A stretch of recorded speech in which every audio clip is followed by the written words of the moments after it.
Welcome to S point PCS. मैं चंदन प्रसाद।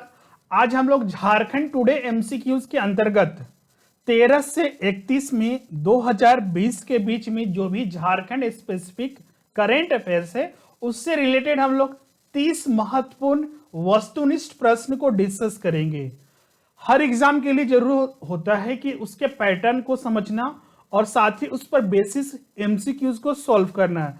जो भी आपने स्टडी किया है आखिर वो कितना आपके लिए यूजफुल है। जब हम लोग प्रॉब्लम्स को सॉल्व करते हैं, एमसीक्यूज को सॉल्व करते हैं तो हमें आइडिया लगता है। इसी बेसिस पर हम लोग इन सीरीज में डिस्कस करते हैं। ऑलरेडी बहुत सारे एमसीक्यूज हमने प्रोवाइड कर दिया है। 1 से लेके आपका 15 मई तक ऑलरेडी हमने प्रोवाइड किया था और डेली बेसिस पर भी हमने प्रोवाइड किया है। अगर आपने नहीं देखा है तो उसे आप जरूर देखिएगा, उसका लिंक डिस्क्रिप्शन में दिया हुआ है। अलग से उसका प्लेलिस्ट भी हमारे इस चैनल पर बना हुआ है। हमारे इस चैनल को अभी तक आपने सब्सक्राइब नहीं किया है जरूर कीजिएगा और साथ ही इसे शेयर कीजिएगा। तो आज का पहला एमसीक्यू हम लोग स्टार्ट करते हैं। पहला प्रश्न है आपका, हाल ही में विश्वविद्यालय अनुदान आयोग यूजीसी के नाम से जिसे हम लोग शॉर्ट में जानते हैं के द्वारा जारी नियम के अनुसार देश के सारे डीम्ड विश्वविद्यालय को अपने नाम के साथ डीम्ड टू बी यूनिवर्सिटी लिखना होगा। वर्तमान में झारखंड में कितने डीम्ड विश्वविद्यालय हैं? ऑप्शन है आपका पहला 1, 2, 3 या 4। अब इससे संबंधित तथ्य को हम लोग देखते हैं। हाल ही में यूजीसी विश्वविद्यालय अनुदान आयोग ने डीम्ड मतलब कि जो भी डीम्ड यूनिवर्सिटी हैं जिन्हें दर्जा ऑलरेडी मिला हुआ है, अब उनके नाम के साथ डीम्ड टू बी यूनिवर्सिटी लिखना अनिवार्य होगा जितने भी देश में इस तरह के विश्वविद्यालय हैं। झारखंड में अगर हम बात करें तो झारखंड में सिर्फ एक ही डीम्ड संस्थान है, वह है आपका बीआईटी मिश्रा। बीआईटी मिश्रा ही सिर्फ झारखंड में एक जो संस्थान है जो कि डीम्ड यूनिवर्सिटी के अंतर्गत आता है। मतलब अब उसके नाम के साथ भी डीम्ड टू बी यूनिवर्सिटी लिखना होगा। इस आधार पर अगर देखा जाए तो प्रश्न संख्या 1 का जो सही उत्तर होगा ए, मतलब एक ही है। प्रश्न संख्या 2 है आपका, हाल ही में जारी झारखंड आर्थिक सर्वेक्षण जो कि आपका 2019-20 है। अगर आपको मेंशन स्पेसिफिक नहीं है तो आप ये मान के चलना है कि जो लेटेस्ट वाला झारखंड आर्थिक सर्वेक्षण है, इकोनॉमिक सर्वे है, उस आधार पर प्रश्न दिया गया है कि आंकड़ों के अनुसार वर्तमान मूल्यों पर झारखंड का सकल घरेलू उत्पाद जो आपका GSDP gross state domestic product, राज्य का सकल घरेलू उत्पाद कितना है? ऑप्शन है आपका पहला 5,03,126 करोड़, दूसरा ऑप्शन है आपका 2,13,126 करोड़, थर्ड ऑप्शन है आपका 3,43,126 करोड़ और चौथा ऑप्शन है आपका 2,23,126 करोड़। संबंधित तथ्य हम लोग देखते हैं। हाल ही में आपका झारखंड सरकार के द्वारा झारखंड आर्थिक सर्वेक्षण 2019-20 जारी किया गया। इसमें जो डाटा दिया गया उसके अंतर्गत हम लोग डिस्कस करते हैं। वित्तीय वर्ष 19-20 के लिए में राज्य का जो सकल घरेलू उत्पाद है वर्तमान मूल्यों पर जो बताया गया है इस रिपोर्ट में, वह है आपका 3,43,126 करोड़। साथ ही आपका स्थिर मूल्य पर जो बताया गया है 2,49,554 करोड़ रुपए और साथ ही आपका जो प्रति व्यक्ति आय बताया गया है वर्तमान मूल्यों पर 83,592 करोड़ रुपए और साथ ही आपका स्थिर मूल्य पर 60,339 रुपए। प्रति व्यक्ति आय कैसे निकाला जाता है? तो राज्य का कुल जितना जीडीपी है उसको डिवाइड कर देते हैं कुल जनसंख्या से। GSDP divided by total population, मतलब कि कुल जनसंख्या को हम लोग जब डिवाइड कर देते हैं तो हम लोग को क्या मिलता है? आपका प्रति व्यक्ति आय किसी राज्य का। और यहां पर जो प्रति व्यक्ति आय दिया गया है वो वर्तमान मूल्य पर, करेंट प्राइस पर 83,592 रुपया है और स्थिर मूल्यों पर जो कांस्टेंट प्राइस पर है आपका 60,339 रुपया है। जो वृद्धि दर बताई गई है वित्तीय वर्ष 2014 से 15 में राज्य की अर्थव्यवस्था की औसत वार्षिक दर 12.5% थी, लेकिन 2015-16 में इसमें जो ह्रास हुआ है, कमी हुआ है, जिससे कि यह -6.2% हो गई है। और आपका 15-16 में वित्तीय वर्ष 15-16 से वित्तीय वर्ष 18-19 की अवधि में औसत वार्षिक दर जो रहा है आपका 5.7% रहा है। और इस वर्ष का जो विकास दर है आपका 7.2% अनुमानित किया गया है इस सर्वेक्षण रिपोर्ट में। अगर हम देखे जाए प्रश्न संख्या 2 का जो यहां पर सही उत्तर होगा, राज्य का सकल घरेलू उत्पाद पूछा गया था, तो 3,43,126 करोड़ रुपए टोटल था। Right answer C. नेक्स्ट है आपका प्रश्न संख्या 3। हाल ही में जारी झारखंड आर्थिक सर्वेक्षण के अनुसार देश की नई नीति के अनुसार झारखंड के राज्य के कुल भौगोलिक क्षेत्रफल का कितना प्रतिशत भाग वनों से आच्छादित होना है चाहिए?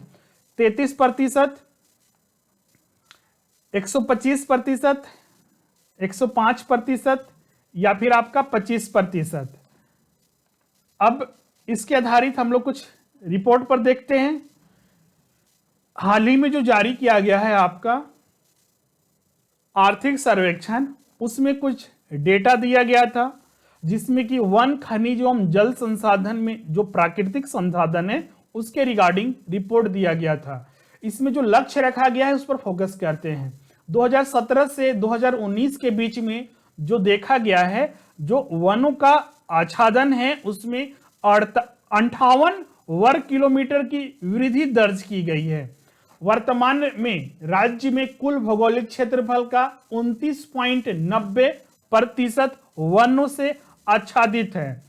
देश का जो नया वन नीति बनाया गया है उसके अनुसार उसमें जो टारगेट रखा गया है, लक्ष्य रखा गया है, झारखंड राज्य के कुल भौगोलिक क्षेत्रफल का 33% भाग वनों से आच्छादित होना चाहिए। इस आधार पर अगर प्रश्न संख्या 3 का सही उत्तर कौन सा होगा? ए 33%। नेक्स्ट है आपका प्रश्न संख्या 4। हाल ही में जारी झारखंड आर्थिक सर्वेक्षण के अनुसार राज्य की अनुसूचित जाति का कितना प्रतिशत जनसंख्या ग्रामीण क्षेत्रों में बसती है? ऑप्शन है आपका 90, 80, 70 या फिर 65%। ये भी आपका झारखंड आर्थिक सर्वेक्षण से ही लिया गया है। आप यहां पर देख सकते हैं ग्रामीण क्षेत्रों में रहने वाले अनुसूचित जाति एवं अनुसूचित जनजाति के लोगों की संख्या अधिक है। अनुसूचित जाति एवं अनुसूचित जनजाति के क्रमशः 80% आपका अनुसूचित जाति के और साथ ही आपका 90% आपका अनुसूचित जनजाति के जो लोग हैं आपका वो ग्रामीण क्षेत्रों में निवास करती है। अधिक जनसंख्या ग्रामीण क्षेत्रों में बसती है। प्रश्न भी पूछा गया था कि जो अनुसूचित जाति के लोग हैं वो कितना प्रतिशत जनसंख्या ग्रामीण क्षेत्रों में बसती है? तो इसका सही उत्तर जो होगा आपका 80%। राइट आंसर यहां पर आपका बी है। नेक्स्ट है आपका प्रश्न संख्या 5। हाल ही में जारी आर्थिक सर्वेक्षण के आंकड़ों के अनुसार राज्य की अनुसूचित जनजाति का कितना प्रतिशत जनसंख्या ग्रामीण क्षेत्रों में बसती है? 90%, 80%, 70% या फिर 65%? वही चीज हमने अभी डाटा दिया था। तो अनुसूचित जनजाति के जो लोग हैं 90% उनका से अधिक जनसंख्या ग्रामीण क्षेत्रों में बसती है। इस आधार पर आपका राइट आंसर यहां पर आपका ए हो गया, 90%। प्रश्न संख्या 6 आपका झारखंड राज्य का पहला राज्यपाल जिन्होंने अपना 5 साल का कार्यकाल पूरा किया है। पहला ऑप्शन है आपका प्रभात कुमार, दूसरा ऑप्शन है आपका सैयद सिफ्ते रजी, थर्ड द्रौपदी मुर्मू और फोर्थ ऑप्शन है आपका सैयद अहमद। रिलेटेड फैक्ट देखते हैं। अब तक अगर देखा जाए राज्य बनने से लेकर अभी तक कुल 8 राज्यपाल बने हैं, जो वर्तमान में द्रौपदी मुर्मू हैं, लेकिन उनका कार्यकाल ऑलरेडी 17 मई को खत्म हो चुका है। इससे पहला जो राज्यपाल बने थे प्रभात कुमार बने थे, जिनका अपॉइंट जो हुआ था आपका 15 नवंबर 2000 से उनका 3 फरवरी 2002 तक चला था। पहले से लेकर 7वें राज्यपाल तक जो भी राज्यपाल बने उन्होंने कभी भी अपना कार्यकाल नहीं पूरा किया है। 8वें राज्यपाल जो बने थी, हमारे जो पहली महिला राज्यपाल भी थी हमारे राज्य का, द्रौपदी मुर्मू, उनका कार्यकाल 5 साल का रहा है। अभी भी राज्यपाल वही बने हुए हैं। अभी तक उनका नोटिस जारी नहीं किया गया है कि उनके टाइम पीरियड को एक्सटेंड किया जाएगा, लेकिन एक नियम है, परंपरा है कि जब तक कि नए राज्यपाल नहीं बन जाते हैं या फिर नया नोटिस जब तक नहीं आ जाता है, अगर किसी राज्यपाल का कार्यकाल खत्म भी हो जाता है तो आने वाले पुनर्नियुक्ति तक से लेके नए राज्यपाल के आने तक उन्हीं कार्यभार संभालेंगे। यही परंपरा है जिस आधार पर द्रौपदी मुर्मू अभी राज्य में राज्यपाल का काम कर रहे हैं। क्योंकि अभी कोविड-19 का प्रकोप चल रहा है, इसलिए इसमें अभी इसे पेंडिंग में रखा गया है। तो राइट आंसर इसमें आपका सी होगा, जिन्होंने अपना पूरा कार्यकाल 5 साल का पूरा किया है। प्रश्न संख्या 7 है आपका, हाल ही में किस राज्य में औद्योगिक प्रदूषण की निगरानी हेतु जून 2020 से कई उद्योगों के लिए स्टार रेटिंग कार्यक्रम को अनिवार्य किए जाने की घोषणा की गई है? ऑप्शन है आपका उत्तर प्रदेश, बिहार, झारखंड, छत्तीसगढ़। संबंधित तथ्य देखते हैं। झारखंड राज्य में औद्योगिक प्रदूषण की निगरानी हेतु जून 2020 से कई उद्योगों के लिए स्टार रेटिंग कार्यक्रम को अनिवार्य किया जाएगा। इससे क्या होगा, इसमें जितने भी अलग अलग फैक्ट्रियां हैं, उद्योग है, उनका जो उत्सर्जन के आंकड़े होंगे एकत्रित किए जाएंगे और साथ ही प्राप्त आंकड़ों तथा उत्सर्जन नियमों के अनुपालन के आधार पर उनकी रेटिंग की जाएगी, जिस आधार पर उनके जो पर्यावरण के प्रति उनका कितना योगदान है, समाज के प्रति, और उन सारे चीजों के आधार पर पता चलेगा। साथ ही आपका यह झारखंड में कार्यक्रम प्रायोगिक स्तर पर चलाया जाएगा। 5 जून 2020 से पूरे झारखंड में इसे लागू किया जाएगा। इससे पहले इस तरह का रेटिंग कार्यक्रम ओडिशा और महाराष्ट्र में ही लागू किया गया है। राज्य में, झारखंड राज्य में साथ ही एक नया चीज ये भी शामिल किया जाएगा कि इसमें कार्यक्रम के अंतर्गत सल्फर और नाइट्रोजन डाइऑक्साइड उत्सर्जन की मात्रा की भी जांच की जाएगी। और ये कार्यक्रम जो चलाया जाएगा झारखंड राज्य प्रदूषण नियंत्रण बोर्ड और यूनिवर्सिटी ऑफ शिकागो ट्रस्ट के सहयोग से चलाया जाएगा। इस आधार पर अगर देखा जाए प्रश्न संख्या 7 का सही उत्तर सी होगा। अगला प्रश्न है आपका, हाल ही में झारखंड पुलिस मुख्यालय द्वारा लिए गए निर्णय के अनुसार एंटी नक्सल ऑपरेशन के दौरान जवानों के साथ होने वाली अनहोनी पर कितने रुपए का बीमा करवाई जाएगी? पहला है आपका ऑप्शन 20 लाख, 40 लाख, 50 लाख या फिर 10 लाख। हाल ही में झारखंड पुलिस मुख्यालय के द्वारा एक डिसीजन लिया गया है कि राज्य के जितने भी पुलिस कर्मी हैं जो भी एंटी नक्सल ऑपरेशन में शामिल रहेंगे, कुछ अनहोनी होने पर उनका जो बीमा का होगा नया कवर वो 40 लाख रुपए का होगा। पहले ये 20 लाख रुपए का होता था। ये आपका हाल ही में पुलिस मुख्यालय से ये नोटिस जारी किया गया है। झारखंड में बहुत सारे जो झारखंड पुलिस है और सैनिक बल है एंटी नक्सल ऑपरेशन में लगे हुए हैं, और साथ ही आपका ये अभियान के दौरान बहुत सारे उनको दिक्कतों का सामना करना पड़ता है और कभी कभी उनके जान से भी हाथ गंवाना पड़ता है। इसलिए इस तरह के लागू किया गया है नियमन, जिससे कि उनके फैमिली को बेनिफिट इससे मिल सके। इस आधार पर प्रश्न संख्या 8 का जो सही उत्तर होगा यहां पर आपका वो बी होगा, 40 लाख रुपए।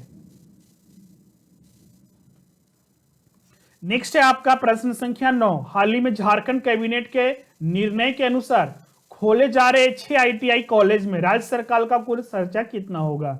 ऑप्शन है आपका 20.65 करोड़ रुपए, बी ऑप्शन है 13.77 करोड़, सी ऑप्शन है 34 करोड़ और डी ऑप्शन है आपका 15 करोड़। संबंधित तथ्य देखते हैं। इस बार 20 मई को झारखंड कैबिनेट की बैठक हुई थी। उसमें कोरोना संकट से निकलने के लिए, उबरने के लिए, झारखंड के युवाओं को हुनरमंद और स्वावलंबी बनाने के लिए राज्य सरकार 6 आईटीआई कॉलेज खोलने जा रही है। ये 6 आईटीआई कॉलेज केंद्र प्रायोजित योजना के अंतर्गत जो भी उग्रवाद प्रभावित जिले हैं, जिनमें रांची, खूंटी, रामगढ़, दुमका, सिमडेगा और गिरिडीह में 6 जिले में खोले जाएंगे 6 आईटीआई कॉलेज। ये कॉलेज का निर्माण कौशल विकास योजना के अंतर्गत किया जाएगा और प्रत्येक कॉलेज पर 5.74 करोड़ रुपए खर्चा होगा। मतलब कुल जो खर्चा होगा इन 6 कॉलेज पर 34 करोड़ होगा। इसमें केंद्र सरकार की भी सहायता मिलेगी, वो 20.65 करोड़ रुपए, और राज्य सरकार इसमें कुल खर्चा करेगी 13.77 करोड़ रुपए खर्चा करेगी। प्रश्न संख्या 9 में पूछा गया था कि राज्य सरकार के द्वारा कुल कितना खर्च किया जाएगा? राइट ऑप्शन बी होगा, 13.77 करोड़ रुपए खर्चा किया जाएगा। प्रश्न संख्या 10 से आपका, झारखंड राज्य का पहला सहकारिता प्रशिक्षण केंद्र कहां स्थापित किया जा रहा है? ऑप्शन है आपका रांची, रामगढ़, हजारीबाग, खूंटी। हम लोग देखते हैं संबंधित तथ्य। अक्टूबर 2020 तक एक सहकारिता प्रशिक्षण केंद्र झारखंड में स्थापित किया जा रहा है। ये आपका खूंटी जिला के फुदू में बनाया जाएगा। झारखंड राज्य का यह पहला सहकारिता प्रशिक्षण केंद्र होगा। यहाँ प्रशिक्षुओं को आधुनिक तकनीक से प्रशिक्षण दिया जाएगा और इसके लिए डिजिटल क्लासरूम भी बनाया गया है। तो प्रश्न संख्या 10 का सही उत्तर होगा, खूंटी में ये बनाया जा रहा है। प्रश्न संख्या 11 है आपका, हाल ही में किस राज्य सरकार के द्वारा प्रवासी राहगीरों के लिए सामुदायिक रसोई हाईवे पर खोलने का निर्णय लिया गया है? ऑप्शन है आपका बिहार, उत्तर प्रदेश, दिल्ली, झारखंड।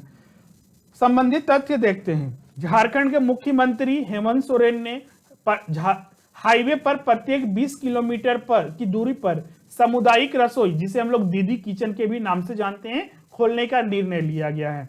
यह प्रशासन के सहयोग से चलाया जाएगा और ये 94 स्थानों को चिन्हित किया गया है जहां पर ये दीदी किचन सामुदायिक रसोई खोला जाएगा। वहां पर निःशुल्क भोजन होंगे, पानी होगा, जिससे कि जो प्रवासी हैं एक जगह से दूसरी जगह पैदल जा रहे हैं उन्हें ये लाभ मिल सकेगा। और साथ ही ये भी सुनिश्चित किया जाएगा कि उन्हें पास के सुरक्षित शिविर में लिया जाएगा और ताकि उन्हें अपने वाहन से उन्हें वाहन के द्वारा या बस या फिर किसी भी ट्रेन के द्वारा उन्हें उनके मंजिल तक पहुंचाया जा सके। राज्य सरकार ने ये व्यवस्था जो की है आपका, जिससे कि झारखंड के प्रवासियों के लिए भी ये रहेगा और दूसरे राज्य में जो फंसे हुए प्रवासी लोग हैं अगर उन स्थलों से गुजरते हैं तो उन्हें भी इसका मदद मिलेगा। इस आधार पर प्रश्न संख्या 11 का जो सही उत्तर होगा डी, झारखंड सरकार के द्वारा। नेक्स्ट है आपका प्रश्न संख्या 12, हाल ही में झारखंड सरकार के द्वारा प्रवासी राहगीरों के लिए हाईवे पर सामुदायिक रसोई खोलने का निर्णय लिया गया है। खोले जा रहे दो सामुदायिक रसोई के बीच कितने किलोमीटर का अंतर होगा? तो अभी हमने इस पर डिस्कस किया था कि 20 किलोमीटर के बीच की दूरी में इन सामुदायिक रसोई दीदी किचन बनाया जाएगा, जो कि बिल्कुल निःशुल्क होगा प्रवासियों के लिए। सही उत्तर डी होगा, 20 किलोमीटर। प्रश्न संख्या 13 है आपका, हाल ही में नगर विकास मंत्रालय द्वारा जारी स्वच्छ सर्वेक्षण 2020 में झारखंड के किस शहर को 3 स्टार ग्रेडिंग या फिर रेटिंग दिया गया है? पहला है आपका जमशेदपुर, रांची, बोकारो, धनबाद। संबंधित तथ्य देखते हैं।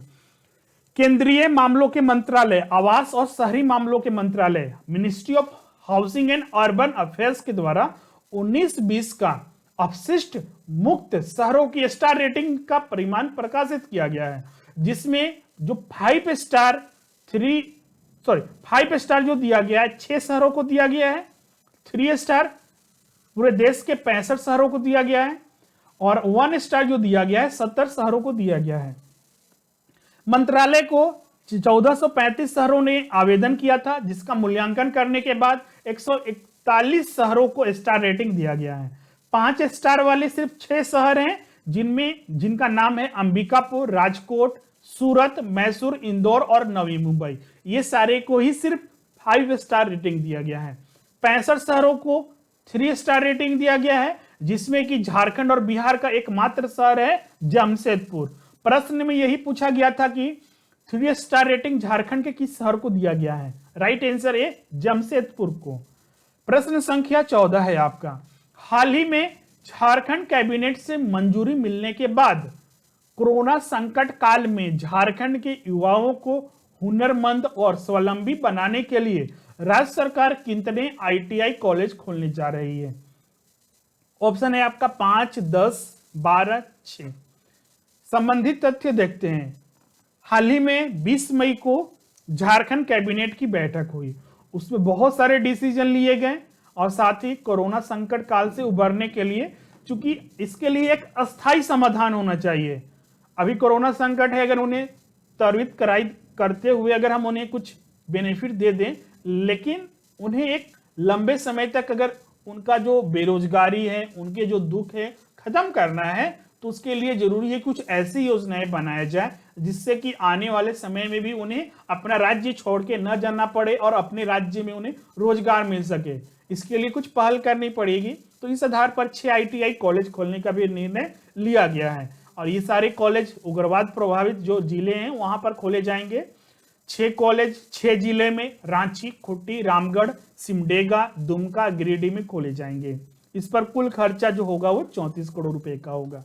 प्रश्न संख्या 14 का अगर सही आंसर देखा जाए तो 6 कॉलेज खोले जाने हैं। Right answer D.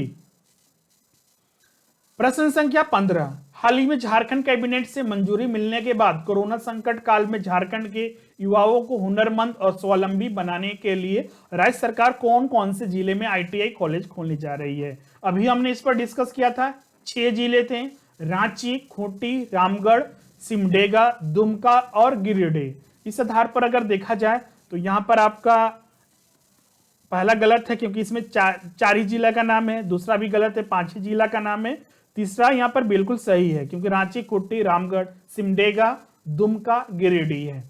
चौथा भी गलत है क्योंकि यहाँ पर जमशेदपुर है, जमशेदपुर में ये बनना नहीं है।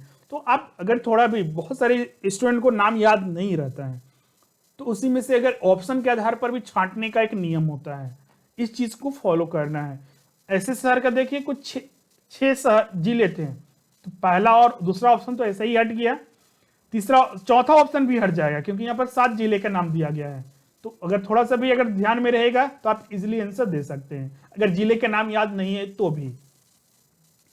नेक्स्ट है आपका प्रश्न संख्या 16, हाल ही में झारखंड कैबिनेट के द्वारा झारखंड के किस जिले में वन भूमि केंद्रीय विद्यालय खोलने की स्वीकृति दी गई है। ऑप्शन है आपका लातेहार, पलामू, गढ़वा, लोहरदगा। संबंधित तथ्य देखते हैं। 20 मई को झारखंड कैबिनेट का बैठक हुई थी, उसमें हमने बताया था कि बहुत सारे डिसीजन लिए गए थे। पलामू के सदर अंचल में फोकराहा खुद में 10 एकड़ वन भूमि केंद्रीय विद्यालय की स्थापना के लिए निःशुल्क देने की स्वीकृति भी दी गई है। मतलब कि ये पलामू में वन भूमि केंद्रीय विद्यालय की स्थापना की जाएगी। तो प्रश्न संख्या 16 का सही उत्तर बी होगा, पलामू। नेक्स्ट है आपका प्रश्न संख्या 17, हाल ही में झारखंड कैबिनेट की बैठक में कोरोना से बचाव और रोकथाम के लिए आपदा प्रबंधन विभाग को झारखंड आकस्मिक निधि JCF से कितने करोड़ देने की मंजूरी दी गई है। ऑप्शन है आपका 500 करोड़, 150 करोड़, 100 करोड़ या फिर 50 करोड़। संबंधित तथ्य देखते हैं। 20 मई को झारखंड कैबिनेट की बैठक हुई थी, उसमें कोरोना से बचाव के लिए आपदा प्रबंधन विभाग को बहुत सारे खर्चे हो रहे हैं, मेडिकल सुविधाएं के लिए, स्वास्थ्य के लिए बहुत सारे खर्चे हो रहे हैं। तो इसके लिए झारखंड आकस्मिक निधि, जो आपका झारखंड कंटिजेंसी फंड है, उससे 100 करोड़ देने का मंजूरी दिया गया है। इससे पहले भी जब कोरोना का प्रकोप जब प्रारंभ हुआ था, उस समय भी 30 करोड़ आवंटित किए गए थे, लेकिन वो जो खर्चे हो रहे हैं उसके मुकाबले बहुत कम थे, इसीलिए फिर से 100 करोड़ रुपए देने का निर्णय लिया गया है। सही उत्तर होगा प्रश्न संख्या 17 का सी, 100 करोड़ रुपए मंजूरी दी गई है। प्रश्न संख्या 18 है आपका, हाल ही में झारखंड कैबिनेट की बैठक में राज्य के 22 जिलों एवं झारखंड हाईकोर्ट में संचालित ई कोर्ट के सिस्टम ऑपरेटरों को कितने साल का सेवा विस्तार दिया गया है। 5 साल, 2 साल, 1 साल, 3 साल। संबंधित तथ्य देखते हैं। इसमें भी आपका 20 मई को जो झारखंड कैबिनेट का बैठक हुई थी, उसी में निर्णय लिया गया है कि आने वाले दिनों के लिए, मतलब कि 1 साल के लिए जितने भी 22 जिले हैं और झारखंड हाईकोर्ट में जहां पर ई कोर्ट के माध्यम से सिस्टम ऑपरेटरों का जो सेवा विस्तार है, 1 साल के लिए उनकी सर्विसेज को बढ़ा दिया गया है। तो इसका सही उत्तर होगा यहाँ पर सी, 1 साल के लिए बढ़ोतरी किया गया है। प्रश्न संख्या 19 है आपका, आयुष्मान भारत योजना के तहत झारखंड सहित कितने गरीब लोगों को मुफ्त और कैशलेस इलाज किया जा चुका है। ऑप्शन है आपका 5 करोड़, 1 करोड़, 2 करोड़ या फिर 50 लाख। आपको याद होगा जन आरोग्य, प्रधानमंत्री जन आरोग्य योजना, जिसकी शुरुआत झारखंड रांची से ही की गई थी। इसमें ये आपका आयुष्मान भारत योजना के तहत चलाई जा रही योजना है, जो कि विश्व की सबसे बड़ी स्वास्थ्य बीमा योजना है। इसके तहत प्रति परिवार 5 लाख रुपए तक का स्वास्थ्य बीमा किया जाएगा। और ये आपका कुल अभी जो प्रारंभ हुआ था उसमें बहुत ही कम दिनों में 1 करोड़ लोगों को इससे बेनिफिट मिल चुका है। इसके माध्यम से करीब कैशलेस और मुफ्त इलाज हो रहा है और करीब आपका ये बेनिफिट मिलने की वजह से 13,412 करोड़ रुपए की बचत की गई है। इसका जो लक्ष्य रखा गया था देश के 50 करोड़ से अधिक गरीबों के लिए शुरू इस योजना से उपलब्धि लॉन्च होने के 20 महीनों के छोटे से अंतराल में ये अपना रिकॉर्ड हासिल किया है। 1 करोड़ गरीब लोगों को अभी तक इलाज मिल चुका है सिर्फ 20 महीने में। 19 का जो प्रश्न संख्या है उसका सही उत्तर बी होगा, 1 करोड़। नेक्स्ट है आपका प्रश्न संख्या 20, निम्नलिखित में से कौन से शहर 5 स्टार रेटिंग जिसमें कि आपका अपशिष्ट मुक्त शहरों की स्टार रेटिंग में शामिल है? पहला है आपका इंदौर सूरत, दूसरा है आपका भिलाई नगर बिलासपुर, सी ऑप्शन है आपका पटना जमशेदपुर, डी ऑप्शन है आपका उपयुक्त सभी। अभी हमने डिस्कस भी किया था आपका कि आवास और शहरी मामलों के मंत्रालय ने 19-20 के अपशिष्ट मुक्त शहरों की रेटिंग जारी की है। 5 स्टार जो मिला हुआ है सिर्फ 6 शहरों को मिला हुआ है, 3 स्टार 65 शहरों को और 1 स्टार 70 शहरों को दिया गया है। 5 स्टार जो दिया गया है आपका अंबिकापुर, राजकोट, सूरत, मैसूर, इंदौर और नवी मुंबई को दिया गया है। यहां पर पूछा गया था आपका प्रश्न संख्या 20 में कि 5 स्टार रेटिंग किन्हें शामिल किया गया है? इंदौर और सूरत को बिल्कुल दिया गया है, भिलाई नगर और बिलासपुर देखिएगा यहाँ पर भिलाई नगर और बिलासपुर है, अंबिकापुर, राजकोट, सूरत, मैसूर, इंदौर और नई मुंबई है, बिल्कुल नहीं है। पटना जमशेदपुर है, नहीं है, बिल्कुल नहीं है। जमशेदपुर को ध्यान रखिएगा, 3 स्टार हमारे राज्य का एक पहला शहर है जिसे सिर्फ 3 स्टार में शामिल किया गया है, 3 स्टार रेटिंग, 5 स्टार में एक भी नहीं है। तो सिर्फ यहाँ पर ए ऑप्शन सही है, इंदौर और सूरत को, और जो अन्य शहर है उनका नाम भी दिया गया है। तो राइट आंसर 20 का ए होगा। प्रश्न संख्या 21 है आपका, हाल ही में झारखंड के 4 विश्वविद्यालयों में वीसी प्रोवीसी की नियुक्ति की गई, इनकी नियुक्ति किनके द्वारा की जाती है? राज्य के मुख्यमंत्री, राज्य के शिक्षा मंत्री, राज्य के राज्यपाल या फिर राज्य के हाईकोर्ट के द्वारा? हाल ही में 4 विश्वविद्यालय के वीसी और जो आपका प्रो वीसी है उनकी नियुक्ति की गई है। और ये सारे जो नियुक्तियां की जाती हैं राज्यपाल, झारखंड के जो राज्यपाल होते हैं, जो हर विश्वविद्यालय के कुलाधिपति भी होते हैं, और वर्तमान में हमारे राज्य के राज्यपाल और विश्वविद्यालय के कुलाधिपति द्रौपदी मुर्मू हैं, उनके द्वारा इन विश्वविद्यालयों में वीसी और प्रोवीसी की नियुक्ति की गई है। तो इस आधार पर अगर देखा जाए प्रश्न संख्या 21 का जो सही उत्तर होगा आपका सी, राज्य के राज्यपाल के द्वारा। प्रश्न संख्या 22 है आपका, 20 अक्टूबर से गोवा में होने वाले राष्ट्रीय खेलों के लिए झारखंड तीरंदाजी टीम ने कितने प्रशिक्षण शिविर बनाए गए हैं? ऑप्शन है आपका 1, 2, 3 या 4। हाल ही में केंद्रीय मामलों के जो मंत्री हैं जनजातीय मामलों के अर्जुन मुंडा, और साथ ही आपका राष्ट्रीय तीरंदाजी संघ के वो अध्यक्ष भी हैं, उनके द्वारा ऑनलाइन वीडियो कॉन्फ्रेंसिंग के माध्यम से 3 जगहों पर कैंप बनाया गया है, जहां पर राज्य के जो तीरंदाज हैं उन्हें प्रशिक्षण दिया जाएगा, जिससे कि वो आने वाले 20 अक्टूबर से गोवा में होने वाला राष्ट्रीय खेल है उसकी आप सही से तैयारी कर सके। और ये 3 प्रशिक्षण केंद्र बनाए गए हैं आपका सरायकेला में, सिल्ली में और जमशेदपुर में। वहां पर हर तरह की सुविधाएं रहेगी, साथ ही सैनिटाइजर, मास्क, ग्लव्स दिए जाएंगे, जिससे कि वो अच्छे से वहां पर तैयारी किए जा सके। गोवा में ये जो खेला होगा वो आपका हो सकता है कि उसका पोस्टपोन भी किया जा सके, लेकिन तैयारी अभी से चल रही है। पोस्टपोन होने का रीजन है वही कोरोना वायरस की वजह से, लेकिन तैयारी आपका प्रारंभ हो चुकी है। 22 का जो सही उत्तर होगा सी, 3। शहर का भी नाम लिखिएगा, याद रखिएगा, सरायकेला, सिल्ली और जमशेदपुर। प्रश्न संख्या 23 है आपका, हाल ही में जारी झारखंड आर्थिक सर्वेक्षण के अनुसार औसतन कितने व्यक्ति की जनसंख्या पर झारखंड में एक हॉस्पिटल है? ऑप्शन है आपका 62,915, 52,915, 72,915, 82,915। संबंधित तथ्य देखते हैं। रिपोर्ट झारखंड आर्थिक सर्वेक्षण रिपोर्ट जो जारी किया गया था उसमें देखिएगा यहाँ पर एक डायग्राम दिया हुआ है, इसको अच्छे से समझिएगा। एक ही डायग्राम में देखिएगा बहुत सारा चीज है, यहाँ से कुछ भी पूछा जा सकता है। हमारे जो प्रश्न पूछा गया था कि एवरेज पॉपुलेशन सर्व पर गवर्नमेंट हॉस्पिटल, मतलब कि एक हॉस्पिटल पर औसतन कितनी जनसंख्या है झारखंड में। भारत का भी दिया हुआ है और झारखंड का भी, मतलब कि यहां पर दिया हुआ है कि एक हॉस्पिटल पर 52,915 लोग डिपेंड हैं झारखंड में। वहीं अगर देश के स्तर पर देखा जाए, राष्ट्रीय स्तर पर, तो 90,343 लोग हैं जो एक हॉस्पिटल पर निर्भर हैं। अब बेड का बात करते हैं। पर गवर्नमेंट हॉस्पिटल एक बेड पर कितने लोग निर्भर हैं। 2,722 लोग झारखंड में एक बेड पर निर्भर हैं जो गवर्नमेंट हॉस्पिटल में उपलब्ध है।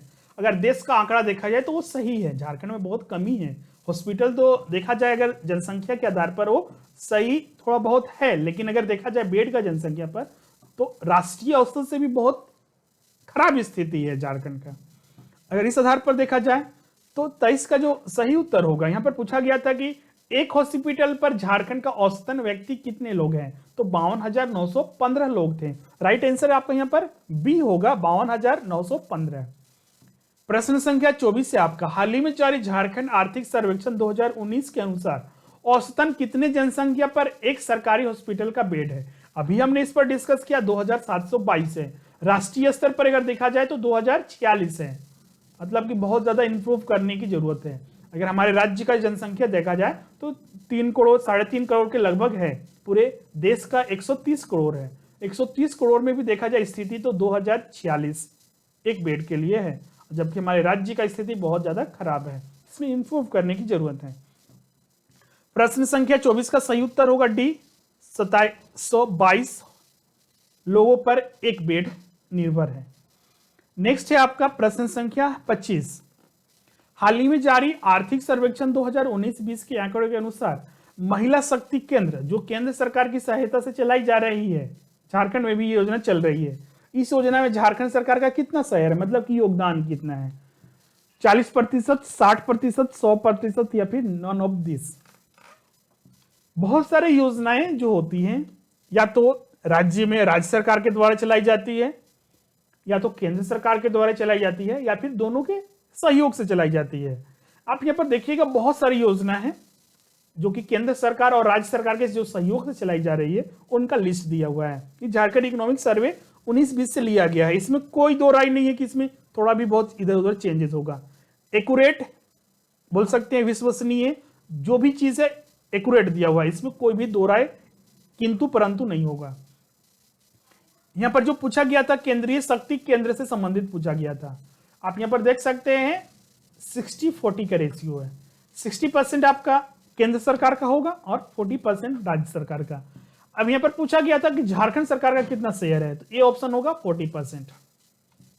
नेक्स्ट है आपका प्रश्न संख्या 26, झारखंड में महिलाओं की सहायता के लिए 24/7 मतलब 24/7 टेलीफोन सहायता वोमेन हेल्प लाइन स्कीम केंद्र स्थापित किया गया है।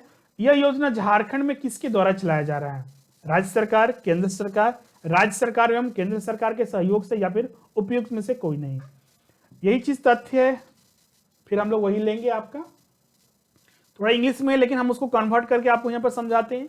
वोमेन हेल्प लाइन स्कीम जो कि आपका महिलाओं के लिए सुरक्षा को देखते हुए 24/7 आवर टेलीफोन हेल्पलाइन फैसिलिटी दिया गया है, जिसके तहत जो महिलाओं को असुरक्षा होती है, उनके अगेंस्ट में बहुत सारे क्राइम और वायलेंस होते हैं, उनसे बचाने के लिए ये टोल फ्री नंबर दिया गया है। और ये जो योजना चलाई जा रही है सेंटर स्पेसिफिक है, मतलब कि केंद्र सरकार के द्वारा ये महिलाओं के लिए योजना झारखंड में चलाई जा रही है। क्लियर है, किसी भी क्राइसिस या फिर फैसिलिटी देने के लिए, पुलिस सेवा के लिए, हॉस्पिटल के लिए, एम्बुलेंस सर्विसेज के लिए, और भी protection officers, DCSA, one step centre के लिए ये सारे फैसिलिटी दिए जा रहे हैं। तो इसका सही उत्तर होगा प्रश्न संख्या 26 का बी, केंद्र सरकार के द्वारा ये स्कीम चलाया जा रहा है। प्रश्न संख्या 27 है आपका, हाल ही में जारी आर्थिक सर्वेक्षण 2019-20 के आंकड़ों के अनुसार प्रधानमंत्री मातृ वंदना योजना जो कि झारखंड राज्य एवं केंद्र सरकार के सहयोग से चलाई जा रही योजना है, इस योजना के अंतर्गत गर्भवती महिलाओं को कितने रुपए की आर्थिक सहायता दी जाती है। ऑप्शन है आपका 5,000, 6,000, 7,000, 10,000। संबंधित तथ्य देखते हैं।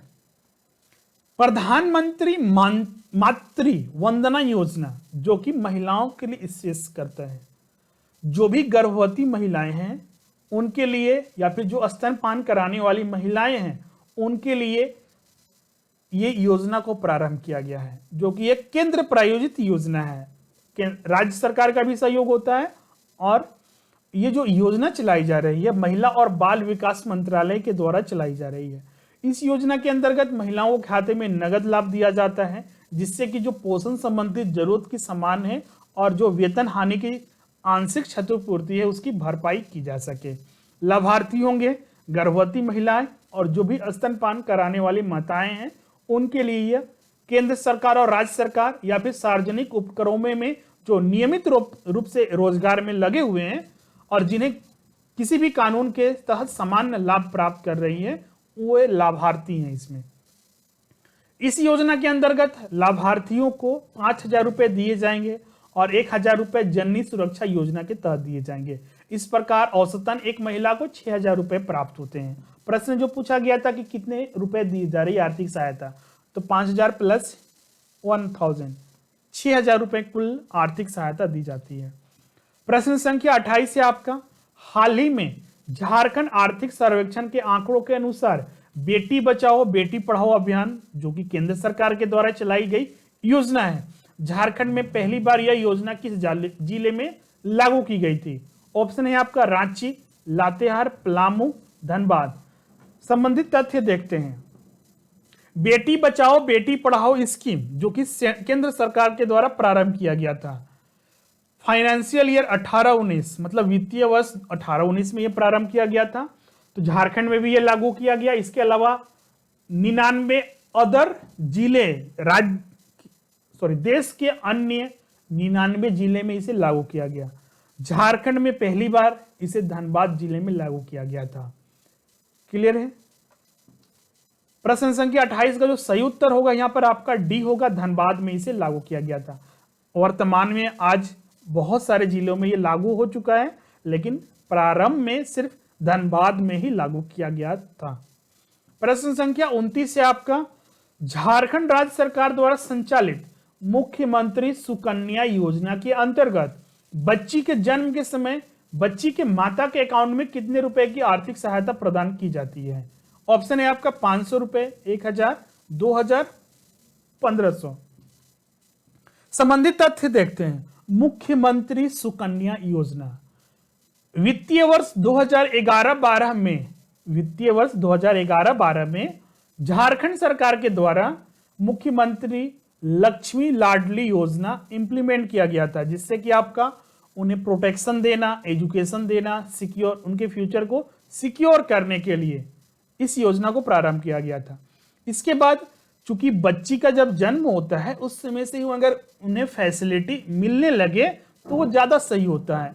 इस चीज को ध्यान में रखते हुए मुख्यमंत्री सुकन्या योजना प्रारंभ किया गया। इस योजना के अंतर्गत बच्ची के 20 साल तक, जन्म से लेके आने वाले 20 साल के एज तक उनके लिए फाइनेंशियल हेल्प किया जाएगा। उन्हें वित्तीय सहायता दी जाएगी जब से बच्ची का जन्म होता है तब से लेके आने वाले उनके 20 साल के एज तक के लिए। अब किस तरह से ये बेनिफिट मिलेगा, उन्हें पैसे किस तरह से दिए जाएंगे? जब बच्ची का जन्म होगा तो 500 रुपए उन्हें दिया जाएगा और ये बच्ची के माता के अकाउंट में ट्रांसफर किया जाएगा। जब बच्ची एडमिशन लेगी इन क्लास 1 या फिर पास करेगी क्लासेस 5, 7, 10th, 12th, तो 500 उसके अकाउंट में, बच्ची के अकाउंट में डायरेक्टली ट्रांसफर किया जाएगा। जब वो डायरेक्ट फिर 10,000 रुपए ट्रांसफर किया जाएगा तब जब वो 18 से 20 साल की होगी। और ये आपका जो आपका वोटर लिस्ट में इस तरह से बोल सकते हैं कि 18 साल में वोटर लिस्ट में यहाँ पर शामिल हो जाते हैं, उसके बाद ये 10,000 रुपए का आर्थिक सहायता दी जाएगी। यहाँ पर जो पूछा गया था कि बच्ची के जन्म के समय इस योजना के अंतर्गत कितने रुपए की आर्थिक सहायता दी जाती है, और ये जो आर्थिक सहायता दी जाती है बच्ची के माता के अकाउंट में ट्रांसफर किया जाता है वो 500 रुपए है। फर्स्ट ऑप्शन सही होगा। प्रश्न संख्या 30 है आपका, आज का अंतिम प्रश्न है। हाल ही झारखंड में चलाई जा रही तेजस्विनी योजना जो कि झारखंड के 17 जिलों में संचालित है, यह योजना किस अंतर्राष्ट्रीय संगठन के सहयोग से चलाई जा रही है? पहला है आपका अंतर्राष्ट्रीय मुद्रा कोष IMF, जिसे हम लोग शॉर्ट में बोलते हैं। दूसरा है आपका विश्व व्यापार संगठन WTO, और नेक्स्ट है आपका विश्व बैंक, और लास्ट है आपका विश्व स्वास्थ्य संगठन WHO, जो सबसे ज्यादा अभी न्यूज में कोविड-19 की वजह से और चाइना की वजह से और अमेरिका की वजह से। संबंधित तथ्य देखते हैं। तेजस्विनी योजना, जो कि झारखंड की सबसे सफल योजनाओं में से एक है। ये जो योजना है झारखंड सरकार, भारत सरकार और विश्व बैंक के वित्तीय सहयोग से चलाई जा रही है। इस योजना में क्या चलाया जाता है? तो ये योजना स्पेसिफिक जो जिन युवतियों किशोरियों का एज 14 से 24 वर्ष के बीच में है, इस योजना के तहत उन्हें बेनिफिट मिलेगा। उन्हें कुछ वित्तीय सहायता दी जाती है, साथ ही उन्हें प्रशिक्षण, पढ़ाई से संबंधित बहुत सारी सहायता दी जाती है, और उन्होंने अगर किसी कारणवश बीच में पढ़ाई छोड़ दी है, उन्हें पढ़ने और बढ़ने का मौका भी इस योजना से मिलता है।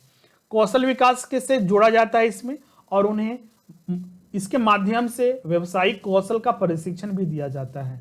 और पढ़ाई और प्रशिक्षण सफलतापूर्वक जब वो कंप्लीट कर लेते हैं तो लाभुक किशोरियों और युवतियों को 3 किस्त में 10-10 हजार रुपए DBT के माध्यम से उन्हें सीधे खाते में ट्रांसफर की जाती है, जिससे कि वो आने वाले फ्यूचर अपना सिक्योर कर सकें, रोजगार और स्वरोजगार से उन्हें जोड़ा जा सके। राज्य के 17 जिलों में ये योजना चलाई जाती है, तो बाकी 7 जिलों में क्यों नहीं चलाई जाती है? तो बाकी 7 जिलों में पहले से ही केंद्र सरकार के द्वारा सबला योजना संचालित की जाती है। सबला योजना जो कि इसी तरह का योजना है, लेकिन वो केंद्र सरकार के द्वारा संचालित की जाती है और पूरे देश में 200 से ज्यादा जिलों में संचालित की जाती है, जिसमें कि झारखंड के भी 7 जिले शामिल हैं। ऑलरेडी बहुत सारे उन जिलों में ये योजना चल रही है, तो इसीलिए वहां पर तेजस्विनी योजना को नहीं चलाया जा रहा है, सिर्फ 17 में जिलों में ही चलाया जा रहा है। आपको बता दें एक और चीज कि जब तेजस्विनी योजना को प्रारंभ किया गया था, एग्जाम में पूछा जाता है कि पहले चरण में तेजस्विनी योजना किन जिलों में प्रारंभ की गई थी, तो पहले चरण में सिर्फ दुमका और रामगढ़ में प्रारंभ हुआ था। बाकी 15 जिला में कुल 17 जिले थे, 2 जिलों में पहले चरण में प्रारंभ हुआ। 3 जुलाई 2019 से बाकी अन्य 15 जिलों में इसे लॉन्च किया गया, तो वर्तमान में कुल 17 जिलों में ये संचालित है। प्रश्न पूछा गया था कि तेजस्विनी योजना किस अंतरराष्ट्रीय संगठन, इंटरनेशनल ऑर्गेनाइजेशन के सहयोग से चलाई जा रही है, तो इसका सही उत्तर होगा सी, विश्व बैंक से इसे बहुत ज्यादा सहयोग मिला है और इस आधार पर ये चल रही है योजना। तो इस तरह से आज का सेशन आपका कंप्लीट होता है, जिसमें कि हम लोग 30 प्रश्न यहाँ पर डिस्कस किए हैं और सारे तथ्यों के साथ। इसी तरह आप भी स्टडी कीजिए और जो भी हम जितने भी प्रश्न आपको देते हैं उसको फिर से आप सोल्व करने की कोशिश कीजिए, जिससे कि आप जो भी आप स्टडी करते हैं कितना आपके लिए उपयोगी है वो आपको पता चलेगा। क्योंकि अगर एग्जाम में अगर यही डायरेक्ट हम लोग जाते हैं तो वहां पर दिक्कत हो जाती है, लेकिन हम अगर पूरी तरह से उसे सॉल्व करके टेस्ट करके अगर जाते हैं तो वहां पर दिक्कत नहीं होती है। ये आपके लिए बहुत ज्यादा बेनिफिशियल है। तो आज के सेशन में बस इतना ही। हमारे कोर्सेज बहुत सारे उपलब्ध हैं, यहाँ पर देख सकते हैं। ऑनलाइन क्लासेस, टेस्ट सीरीज और अध्ययन सामग्री, ये 3 चीज आपको यहाँ पर प्रोवाइड कर रहे हैं, आप इसमें ज्वाइन कर सकते हैं। स्टडी मटेरियल के बहुत सारे स्टूडेंट ने पूछा था, तो उसके लिए आप इस नंबर पर कॉन्टेक्ट करें या फिर लिंक दिया हुआ है डिस्क्रिप्शन में, इस पर आप जाइएगा, वहां पर सारे स्टडी मटेरियल आपको मिल जाएंगे। तो आज के सेशन में बस इतना ही, मिलते हैं नेक्स्ट सेशन में। Thank you everyone. और वीडियो अगर आपको अच्छा लगता है तो जिससे जरूर लाइक कीजिएगा, शेयर कीजिएगा और साथ ही अगर इस चैनल को आपने अभी तक सब्सक्राइब नहीं किया है सब्सक्राइब जरूर कीजिएगा। मिलते हैं नेक्स्ट वीडियो में।